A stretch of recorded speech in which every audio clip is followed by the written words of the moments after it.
CD Logic, episode 4. Woo woo! It's been a month. We are back. Backing at it. We're backing at it in the third location that we're doing this. Third location. Still don't have it set yet. Nope. Hopefully by the episode 6 or 10th 7. Yeah, maybe. Maybe just double digits to be safe. Maybe, yeah. Double It's digits. good to be back after a month or so. Yeah, we've grown a lot. We've matured, become more cultured in our European adventures. Spent the 15 days visiting 6 countries. Met a lot of awesome people. Yep. Can't ask for a better trip. But it's good to be back. With all that being said, the real important topic that we want to talk about today is Bigfoot. Dun dun dun. You impressed over there, Jamie? I do. I do. You impressed? I do. You impressed him so much he forgot his words. He's nervous because he knows he's gonna have to fact check you for the next 30 minutes. I grammatically incorrect. I understand. It's hard to fact check someone who's trying to argue for Bigfoot. So it is. I mean, there's not a whole lot of facts. The only reason I even believe there is a Bigfoot, well, I kind of want to say more of there was. Well, before you get into why you do, let's go over the kind of overview of what we're trying to do here. So, all right, so we're going to be doing this different wave of topics to kind of involve others in the future. So for those of you that are interested in being on our podcast or that have been asked to, please bring up, subject or topic you love to. And it could be something silly as Bigfoot, and if you think it's real, or the Yeti, or whatever the case may be. And we don't have to spend the whole podcast, but maybe 20 minutes. And what essentially we're doing today's episode is, I had an idea, let's talk about Bigfoot, because Bigfoot's really intriguing. You grew up watching Harry with the Hendersons and other different documentaries, and you saw like a big bear gorilla / man walking through the trees on TV. To me, you're doing a good job. You're doing a great job of making your case here. I am. So bear gorilla man, boom, he's real. So Cody believes in the Bigfoot, the Yeti, Sasquatch, all of them. I'm assuming. Right? Yeah. Okay. More Sasquatch. Okay, we can get into that in a second, but I do not believe that there is a creature currently living today. Oh, and I argue. For the sake of the podcast, I'm going to argue that there still is. Now, I think DJ and I see eye to eye that there was. But I want there to be one so bad. As for someone that's been to the West Coast and seen the potential, habitat where they say Bigfoot lives, essentially like Northern California, I feel it can be certainly possible for him to blend and hide. Now, some of you may think I'm crazy, but if you go there for yourself, you'll understand. Like the tall trees, the shadows, and the darkness from the giant pines and redwoods, and I mean it's something else to just sit there and like, wow, something really could hide in here. Something that big, let alone something small like a fox or a squirrel or a chipmunk, but something that's like probably a foot on even me. So the challenge is over the next 30 minutes, Cody has to try to convince me that Bigfoot is real. And you have to try and convince me into why when it's your turn. Why he's not. Yes. Okay. All right. So to start off, and the kind of little background why I even think he still is in existence and real and alive is freshman year, which was 5-6 years ago now, in college. I had this class, like a English literature focused transitions class. Everyone was assigned to their respective class. DJ had one that was based on something random. Well, mine was about pseudoscience and the paranormal. Well, our final project, we had to be assigned / pick a creature, being, or thing that is common in the pseudoscience paranormal world. And with my last name starting with a C, I was luck of the draw, went first. I picked the easiest and the most intriguing, Bigfoot. What were the other options?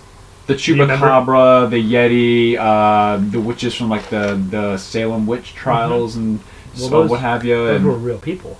Well, that's what I'm saying. Was it arguing if they were actually witches? Well, you had essentially. Well, the thing is, you just picked that being or pseudoscience character, if you will. How did she? And do research on them. Yeah, okay. And you could argue if they were or weren't. So I just took the stance that Bigfoot was because I wanted to be different. I knew a lot of people would say they weren't, or their character or Chupacabra, whatever, wasn't.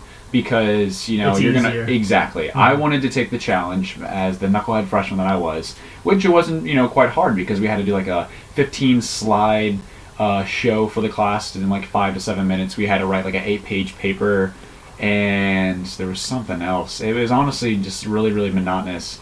And it was fun for me. Sourcing and stuff was really interesting. I got to look up the stats of how many places that Bigfoot was spotted in Washington and Oregon and the Redwoods, and even parts in the northeastern part, like Acadia National Park, all of the northeastern part of the states.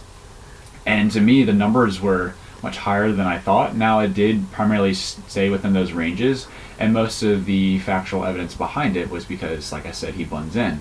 And, you know, DJ, you've been to California with me once before, like we've mentioned, and especially with the pines and like South Lake Tahoe and what have you. It has like tall trees, and within it you could see where it's like shadowy and you can blend in. Now, a part of that is a little tricky is some of the places that I saw on this list. It was really random, like some parts like Southern California and, you know, Montana, and, you know, some of those places we haven't been to. But just from knowing people that have lived there, traveled there, pictures you look up, that to me is where I started to get a little hazy, and it was harder for me to argue. Because if you're confined to one region and there's a lack of numbers of seeing them through the years, other than the crappy looks to be, you know, homemade VHS filming of them in that riverbed and all that crap that you see on there, yeah, I can understand the lack of visual you do have, and if you base it off that, yeah, it looks pretty, you know, puppeteer and fake. Now, whereas you've spent the past 6 years dedicating your life to figuring this out, right? Sorry, I'm no Dan Aykroyd. If only I was. But if I could and could get paid for it, then by all means sign me up. I'll make a movie like Dan Aykroyd did with, you know, Ghostbusters and whomever else out there that wants to make a movie about such. But maybe that'd be cool one day to not maybe look for Bigfoot. I guess. I mean, I'm not going to dedicate my life to that. I think it'd be fun to do on the side. I mean, I'm not going to spend a year, 3 or whatever years' work of filming and recording and writing diaries to see if Bigfoot's real, but maybe visit more of the in-depth, specific, precise locations that a lot of these people from documentaries and researchers have gone. That'd be pretty cool. Do you know where the highest population of Bigfoot sightings in the United States is?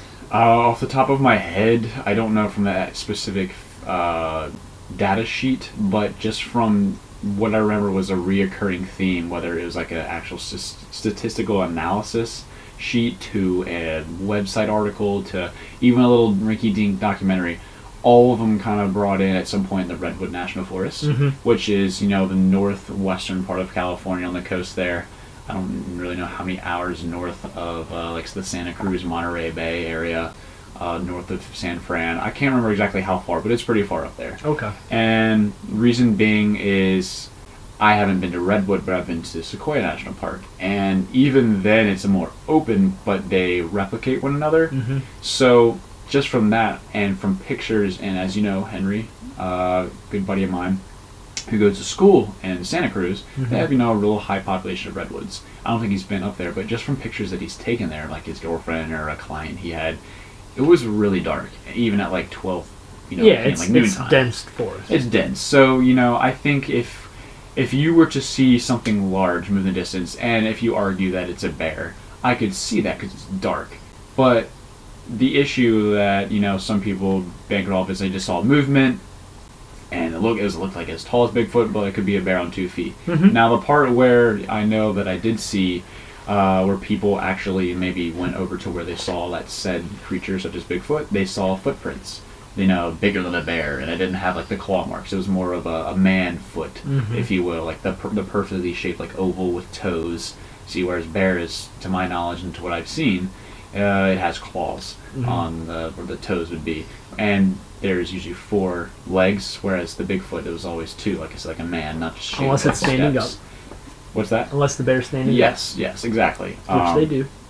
Yes, they do. Which is, you know, why people can argue, oh, it was probably just a bear they saw. But then again, I don't really know necessarily the bear population off the top of my head in those areas. And I'm sure there are some. Jamie, if you want to research it over there and let us know, that'd be cool. Because I'm intrigued myself. But and it's Oregon. Oregon that actually has the most sightings. Really? California's second. Okay. Did it say how many? Around 524, I think. Total? Wow. Yeah. Total sightings? Total sightings. Wow. Okay. And then I think California was like 430. When was the last sighting? I'm curious about that. Because I mean, I don't doubt that, because, you know, if you look at like pictures like Portland and a lot of the forests, I mean, there's a couple national forests there. I can see that. And granted, this is like 5-6 years since I've done this research, so I'm open ears to hear what the new. But I could see it, 6 years ago, you took on the challenge of arguing for Bigfoot, and here you are again, 6 years later, breaking up the challenge once again. Precisely, and honestly, maybe this podcast can start me just for fun, looking at more research and maybe for future podcasts. Let us know down in the comments if you want to have a monthly update on Cody's Bigfoot search. Even just a minute each week, 30 seconds. Nothing yet. Nothing yet, but we'll keep trying. Even if it's just a link that I attach to the description. It's an ongoing investigation. It is ongoing, starting today. And maybe even if it's just if I attach a link to some sort of document or PDF that I found, if I can't fit it in a 30-second bit, you can read it. Boom, take that. I'm destined to figure out if Bigfoot is truly rare or not. Okay, all right. So ask me something else. All right, so it's not like you have like numbers and all that. This is just pretty much like your feeling and everything like that. Right. If you had to make up your story, if Bigfoot was real, how long has he been around? So here are my questions. How long has he been around? Why is he so hard to find? They, assuming there's multiple of them. Multiple and other genders, and, man, woman. Yes. Female, male. Whatever. The internet's going to blow up on you, man. You think there's only 2 genders? Uh-oh. God. We might get 50 views on this, but... Hey, it's almost 2020. New decade, new things. And the other big question I have is, how do you explain them being all over? So, like, if you think the Yeti is just in Mount Everest or what have you. Why do you think... How do you think they got around? I mean, if you look at it, if you just make up the history of the Yeti, the Sasquatch, the Chewbacca, make up the history. Chewbacca? You mean the Chupacabra? No, Chewbacca. I see. Chewbacca's pretty much Bigfoot is a character. Yeah, exactly. Jamie, don't give him that face. He's a Wookiee. People are gonna think his name's actually Jamie. It's Luke, by the way. He's back from college. How's Radford? Pretty good. All right, off topic. Good. We'll chat more with you. Stay tuned, Jamie. I saw Bigfoot. Yes, I saw Bigfoot. Don't bring me in. Perfect. Episode 5. Cody, argue Bigfoot every way you can. Well, I read this. Shush. Episode 5. I have a 30-second bit now. All right. So the first question was, just do the first question again. How long do I think he's been around? Yep. So if I had to guess without... So as long as humans, longer than humans, do you think from the dinosaurs? I mean, I'll argue since the creation of time. I mean, just like dinosaurs. I mean, dinosaurs were eventually extinct, thanks, to the Ice Age, and I would argue because of the flooding of Noah, but that's just because I have a religious background, and you're going to say that for another time, but, eventually they were wiped off. On the face, the planet of the Earth, and there have been with fossils. Only chickens and alligators left around. Yep, I don't know how on Earth there's only 2 things left. Not. So that being said, I don't know. It's an interesting question because there's been fossils of different dinosaurs and some alike found all over the world, to my knowledge. Now, whereas there are specific animals found in their home countries or areas. Now, whereas you don't find a giraffe in Northern America, but they're very highly populated in like the savannah and other parts of Africa. I'm not a very big zoologist from Africa, but I guess I have to fact check that too. But you're not going to find a white-tailed deer in Africa, and you're not going to find a specific python. Jamie, what are you doing over there? Fact check. Any white-tailed deer in Africa? Go. Are you too slow? On the next one. You're not going to find a kangaroo in, northern Asia. You have different animals in their respective homes and locations. And but you have different types. Like you have panda bears in Asia, and then black bears and stuff. You do, and that I would argue is they adapt to essentially where they have, grown up isn't the right term, but they've adapted to their climate. So, like the Yeti has adapted to its environment by becoming white. Precisely, that's the same thing that polar bears do. Their home topography they adapted to between the weather. But there are no polar bears in the mountains. Huh? There are no polar bears. So, I think. Oh, here, let me get to this. All right, here we go. So, for instance,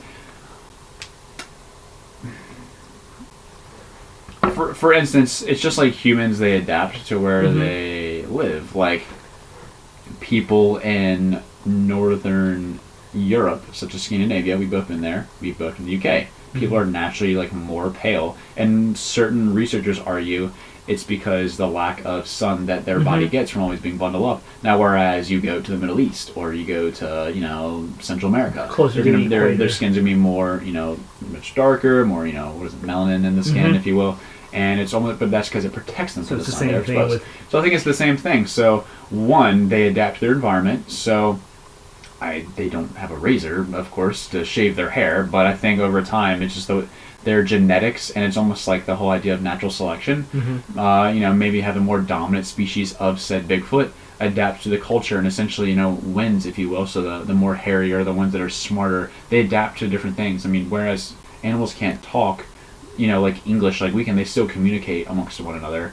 So whereas, like, let's say there's, like, I don't know if you would consider that a herd. Maybe they have, like, a herd of, like, a family. A family. It was, like, five Bigfoot in the area, and the two strongest, smartest, most intelligent, that not wisdom, but adapt to where they're from, essentially are the ones likely to survive. And that's anywhere you go with any animal. It's more like the dominant species. Now, I mean, you have the survival of the fittest, and some may make it because they don't have to be like the strongest or fastest, but they're just smart in camouflage, or they learn like, I'll hide away from this predator, and so on and so forth. Now, whereas I think if you were to look at a Bigfoot, and if it's 7 to 8 feet tall and taller, and the big feet, and they seem to be these tall walking giants with hair, I mean, they seem to be relatively more predator-like. Now maybe they have never been, I guess, sought out as a prey. I don't really know what would hunt them. I guess why do you say they're more predator-like? I guess just from their. I'm not gonna sit there and argue because I feel like they could be prey to someone. Like if you have 1v, a pack of wolves, that I feel like they could, the wolves would overcome and take it out and make it their prey. Now, I think by one's assumption from their size and a bunch of them, you could see them more of a predator-like. I don't really know what Bigfoot eat. Like I said, that wasn't part of my research. I guess it'd be interesting. That is a good question, though. That is a good question. What's in the Bigfoot's diet? Now, I think it just would depend on if they're herbivores, carnivores, or both, omnivore, whatever the case may be. Probably a lot of whey protein. Probably, right? A lot of whey protein. Whey protein, yeah. Maybe some casein at night. I think the more important question here is, how much can Bigfoot bench? He's not doing if Bigfoot benches, how much can Bigfoot bench? I think squat. Squat? You think squat more? They got long legs. They have long arms, don't they? Which would be difficult for them to bench. Very true. Yeah. Maybe better hang cleans and military press. Yeah, I think. Okay, let's shift everything to that. if Bigfoot were to work out, what would be his No. So what was the second question you had? Well, real quick, while you're saying that, I find like the Yeti more intriguing than Bigfoot. So like with Bigfoot, you could easily chalk that up to like a bear or something like that, right? What is in the middle of the mountains that could resemble a Yeti? I assume you're talking about like the Himalayas. Yeah, so like when we were talking about like a polar bear earlier, right? There's no polar bears in the mountains. Like that would be the equivalent of what you'd be like, oh no, it was just a polar bear standing up. What is...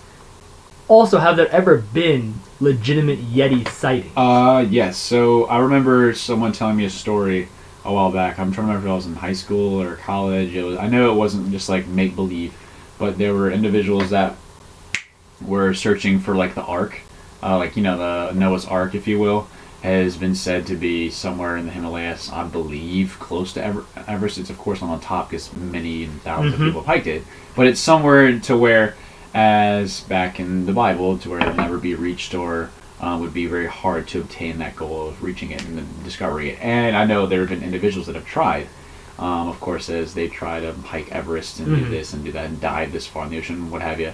So there's also been people trying to look for that. And if I'm not mistaken, there was someone that was seeking the Ark, but on his journey he was turned away as he saw something very Bigfoot-like, but instead it was something that resembled a Yeti, white, that adapted to its essentially surroundings. So I assumed white hair. I can't recall if there's a picture. Maybe Luke over there can find one by any chance, or unless you already have. But I can't recall a picture from that incident. But I do remember that he basically described it as like a white Bigfoot. Look up and see if if there have been Yeti sightings. That's what I looked up. Yeah, because I know the Yeti, since I don't remember if anyone in that class. Because that's more intriguing to me. Because it's harder to dismiss because it. there's less of it? No, it's because it's harder to dismiss it as a bear. You know, like if there is a Yeti sighting or multiple Yeti sightings. So like if you had 500 sightings of something in the mountain, which would be already unlikely just because of the fewer number of people that go there. And there wasn't anything known in that area that you can go, no, it was just this. You know? Now, are there a lot of bears that live in the Himalayas? I don't think so. I doubt it. White bears? Yeah, I don't think so. So maybe that might help the argument that the Yetis. Exactly. I see what you're saying. Okay. If there were credible numerous, well, it's hard to say any of them are credible sightings, but if you had numerous sightings of the Yeti, that would be more believable, more credible, me. if you will. Yeah. Okay, I see your argument because there have been way more Bigfoot sighting in quote. Anytime, areas, but it's also because you're saying because they also live in areas where there's a high population of certain bear, whether it's brown bear, Kodiak bear, grizzly bears, so on and so forth. That I understand your argument. Makes sense. Okay, but so the second question was, what was the second question I had? Well, the first one was how long they've been around. Yeah. I tried my best to answer that one. For as long as dinosaurs, for a long time. Yeah. Okay. And the second was, why do you think it was located locations in America? If you had to make up the history of Bigfoot, like maybe where they originated. Where they originated, if they kind of followed humans along like an ice bridge from Asia to Asia and North America, or if they were around way before when the Earth, all the continents were one thing, or where Pangeas. Exactly. Yep. Now that's kind of difficult because I could argue that it's complete speculation. Yeah. Now I think I'm just gonna go off on a limb and say more the Bering Strait because the world is also less populated, so you have less people eventually coming across that Bering Strait. So. And they could arguably travel further up the Bering Strait since they were more equipped to. So do you think the Yeti outdates Bigfoot?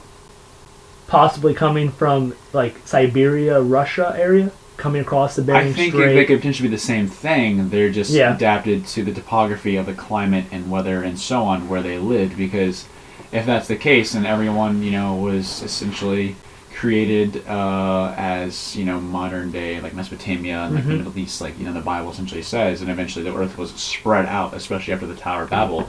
That also probably meant animals as well. I mean, not to say they're probably already spread out to certain bears in the mountains and certain birds to tropical areas and snakes in rainforests and so on. So I feel like over the course of time after the flood, when people started to repopulate and spread throughout the world, I feel like over the Bering Strait, with it being less populated, animals, of course, moved with it, whether it's birds. So, the American bison. American bison have somehow got over here to Alaska and eventually down to, we think of, modern day, Wyoming and Montana, big sky country, think of buffalo. And then eventually you think of white-tailed deer and mule deer, they can live and coincide in the same area.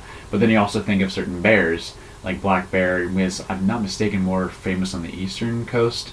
And even northeastern Canada, but maybe that's just because the grizzly bears are more rugged bears, so they kind of stayed up more north, a bit chillier. But then you have so many other animals that eventually moved over the course of time to Bering Strait, and I feel like maybe as the Bigfoot transitioned, it was somewhere similar to the Himalayas. Now, whereas the Himalayas are a very rugged, large mountain range. Very hard to access as well. Yes, so the redwoods and the different national forests with it's kind of mountainous on the northwestern side of the country isn't as rocky and difficult to explore now, but then for all those centuries where they were probably able to hide out in the mountains like the redwoods, or like we said, Oregon. I know there's different parts of Oregon's kind of like Seattle, and it rains a lot too, so it's cool. It's naturally gloomy, if not not very large forest. So that just adds to it because when it's gloomy, it also makes it darker. So within those trees and the foliage and vegetation on the ground, it's easier for them to hide. So maybe they just adapted that topography and were like, this is a nice place to coincide and hide, and they just stayed there. Now, for the ones that are on the northeastern coast, that's real interesting to me because, to my knowledge, and as you know, we've driven across the country once, and then the northwestern part, there really is no part in the dead middle that there are mountains, and even into Canada, because we've driven across Saskatchewan, and to my knowledge, we went to the dead middle, not the northern part, but I think it looks relatively the same. That's where it gets tricky, because I can't imagine a bunch of Bigfoots walking across the Great Plains for days and days and hundreds of miles. Now, yes, you could probably argue that they stayed more northern, where it was more rugged and mountainous, and where other living creatures or animals probably didn't live, because I assume they seem pretty, they like to stay low-key, unless I guess they're hunting a prey or what have you, but that is one thing that's real interesting to me when you hear sightings in like Acadia National Park in the northeast, or maybe around like Lake Michigan or Quebec or Toronto and places like that. So I don't know, that's interesting to think how they could have potentially gotten over there, because they're tall creatures by data and pictures, and as we've tried you would to see imagine they would documents. have to have a large diet as well. Yes, to so maintain that size. exactly. There was the Gigantopithecus. I don't know if I'm saying that correctly. Yes, you are. So yeah, so that's and they're that's saying my that argument, that's a real most thing for fossils sure. were found in Asia. In Asia, Yeah. So it started the possibly in giant Asia. Epithecus. Yeah. Oh, the most fossils of the giant Epithecus. And so people, kind of correlate those two together. Interesting. Now, do they say we're in Asia, or just spread throughout, probably like Uzbekistan all the way over to like Japan? Well, Just not as Japan Asia. itself, Just like maybe Asia. Taiwan or something. But yeah. And Thailand and all that. Yeah. Interesting. So I think we both I don't even know if it's agree. It might just be a scientific fact that the Gigantopithecus was a real thing, which was a Bigfoot. That was a real thing that is arguably extinct now. Which also, I will say, I don't know how tall it says the giant Epithecus was. I think it was 9 feet. So let's argue the average Bigfoot is 7 3 foot. meters maybe.